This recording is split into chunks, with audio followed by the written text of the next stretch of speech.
Hello and welcome back to Bramble and Wild. I'm Grace, your host, and today we're going to be taking a look at our second wreath kit, which is the Bramble kit. So if you're ready, let's get wreathing.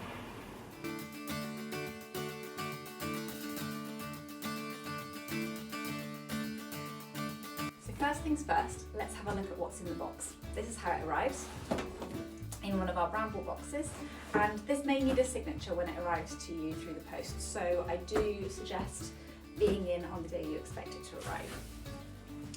Let's open this up and take a look at what's inside. First up we have thyme. This is dried. This is really beautiful for making it nice and twiggy. We've got cypress, and I love this, it's nice and silvery. And then we've got Norman pine, which is green on one side and silvery on the other, so that's really nice because you can use it both ways. We have Lieutenant Wreath in a compostable bag, ready to get working on. There is blue spruce, and then we've got the decorations. We have a ball of twine. Oops. We have a bundle of dried helichrysum, so these are grown in the bramble patch. And we've got limonium. This may come to you dried or fresh, but it dries out beautifully. And another limonium. And then we have Dryandra. Love this, this dries really well as well. Some beautiful pink ribbon, pink velvet ribbon. Pine cones. Always need pine cones in a wreath. We've got lotus pods, another pine cone, and orange slices. And you will also have a little pack of wires in here as well, so you have everything you need to make the wreath. So, how do we get started? We've cleared the decorations out of the way because we'll need those in the next step. We'll get our wreath out of the bag, and you need to find the side that's the beveled side. So this is the flat side. You can see that the copper wire is closer to the edge on this one. So that's the top, and we're going to cut our foliage into pieces ready to go. I find that's easier so that we've got a nice array of foliage ready to just pick up and make the wreath with, and you're not having to stop all the time and keep cutting. When it comes to cutting blue spruce, you can either cut it off in hands, which are these little bits, or you can cut off fingers, which are the longer pieces. So it depends which size they are, but that's a good size for a hand. Like that one and that one, they're all good sizes for those. And then these tall ones are a bit too long, so we can use those as fingers. And you just snip the whole stem all the way down until all you have left is the main branch.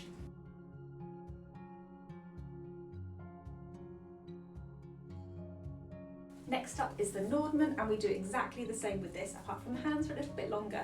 So sometimes we need to do a bit of amendment to them. So say this one, for example, I'm going to cut out that top piece so that I've got two nice usable pieces. Every bit of foliage you want to be no bigger than about 12-15 centimetres, because it will make your wreath really, really big. Whilst you might think that's a good idea, it'll actually mean that you run out of foliage and you won't have the central hole in the centre of the wreath, and that's what we're aiming for. So keep it to these sizes and you'll have the perfect Christmas wreath.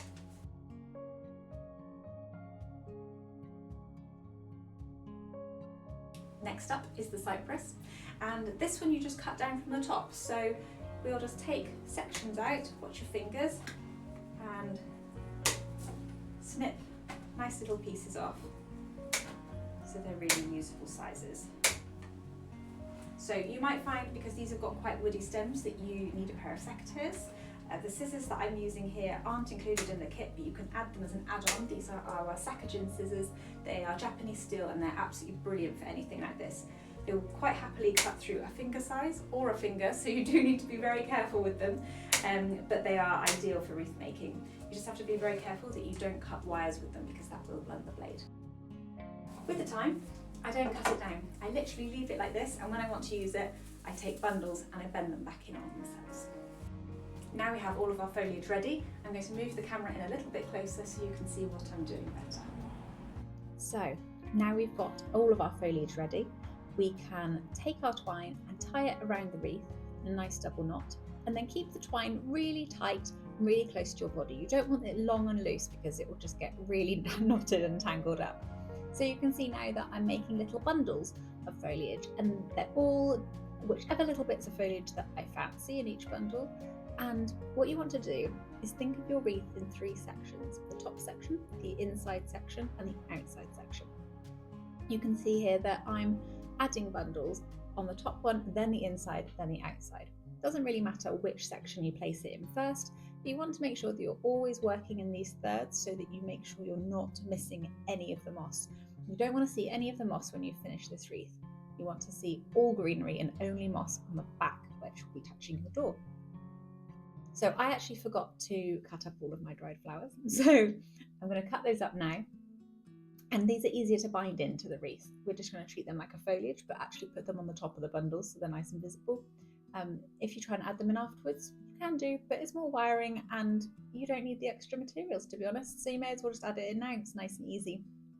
And you can see I'm just carrying on, adding in little bits. Sometimes I don't need the whole bundle. Sometimes I go for just a single piece. Depends how big it is. Once you've foliaged all the way around, we need to be bit more careful as we finish the wreath off. So now we want to make sure that we're not binding in any of the foliage from our first bundle into our last bundles, because if we're going to do that, we're going to just string over the top of them and you'll never quite finish the wreath off.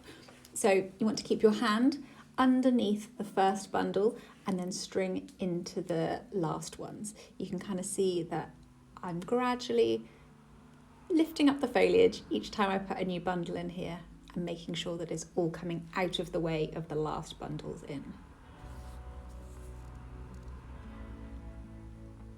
And making sure to pull really tight each time with your twine. If you're breaking the twine, that is great. You're doing a good job. It means you're pulling it tight enough. You don't want your wreath to fall apart. So don't worry if you snap the twine, just tie it back on again. Great, so now we've finished. I'm gonna do one more really tight pull of my twine and then cut off about 30 centimeters. I'm going to re-find the copper wire underneath the wreath frame of moss, and then I'm going to tuck the twine using scissors because it's a little bit tricky. There's so much moss in there that it's quite hard to get the twine through. Push my twine through and then make a double knot, and you can make a loop this way on the back of your wreath. And now if you need to, you can just go through, add a few extra little bits and fill in the gaps. Next up are the decorations. So this is the dryandra. This will dry out if you get it fresh in your box. And what I'm doing is using the foliage as well. So I'm cutting off about halfway down the stem, using the flower and the foliage, pushing them into the moss till I hear a nice crunch, which means that it's connected really well with the moss base. Sometimes they can be a little bit tricky to get in, but persevere. And if you need to move it out and put it back in a different place, that's totally fine too.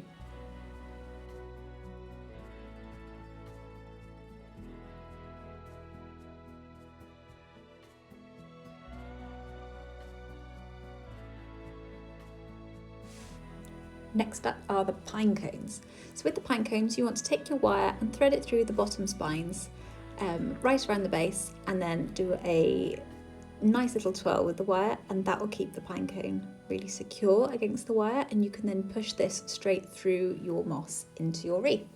Now I do suggest keeping an eye on the back of the wreath at this point. You'll see my left hand just checking underneath the wreath each time that the wires aren't coming out through the back of the wreath, because we don't want them to do that and come and scratch the door. That is pretty important at this point. I don't want to be responsible for your scratch doors. So some florists do end up backing their wreaths with plastic, but hey, plastic, we don't really need that. So as long as you just double check that your wires are going up and back up into the moss once they come out of the back, there's going to be no problem. So these are lotus pods, and they're really easy to wire as well. You've got 2 of those in the kit, but I think I'm just going to use 1. They're such a focal. And then orange slices. And orange slices, all you need to do is push the wire over the rind, not through the soft bit, but through the rind. I like to put mine in 2s because I just think they're a little bit more decorative that way. Wire them, twist them, and pop them in the wreath. Again, making sure the wires are going back in.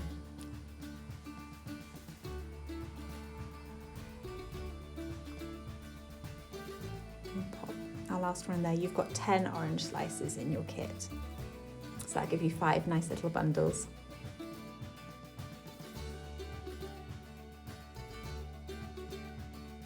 So, onto the ribbon. I've got a really pretty pale pink, dusky pink velvet ribbon here, and you just need to make a kind of hairpin out of your wire that will hold your ribbon in the centre. then you can, as you can see, push it through the back and twist it back up again. So I like to put this at the top of the wreath and have it hanging down, but a lot of people choose to put it at the bottom. You could put it off to the side. It's really your choice. That is the whole joy of this wreath kit. So there we have it, a beautiful bramble wreath, all freshly made and ready to hang on your door. I hope you've loved this kit, and we would really like to see what you've made as well. So please do tag us in on Instagram at Bramble and Wild. And if you have any questions, please leave them in the comments below or send us a DM on Instagram. If you've liked this video, please like and subscribe, and that will give us a chance to make more videos in the future for you. Happy wreathing!